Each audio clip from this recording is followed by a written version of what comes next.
呢個示範呢，就係做呢個 blend 嘅動作啦。咁首先畫一個大嘅圓圈，然之後咧喺下邊我再畫多個細嘅圓圈，然之後咧就再選取呢兩個圓圈啦，即係可以咁樣拉，揀翻 blend，然之後咧撳 blend options。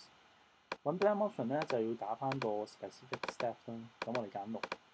然之後咧我哋喺 blend 嗰度再撳 make，咁我就會形成一個 blend 嘅動作啦。咁 blend 之後我就要將佢咧 release 嘅喎，咁我哋撳一撳個expand，唔係 release 啊 expand 將佢咧變成好多個圓圈，跟住再 ungroup 佢 right click ungroup，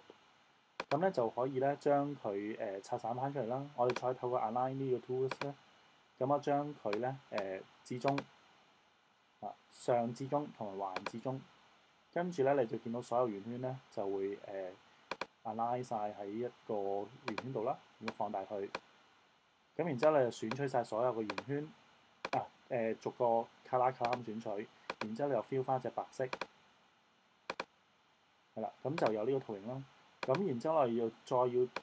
用翻嗰個 align tools 咧，就將佢左右對齊。咁先選兩個靠齊右邊，再選兩個又靠齊右邊，再選兩個靠齊右邊，最後一個選兩個靠齊左邊，咁就形成呢一個嘅圖案啦。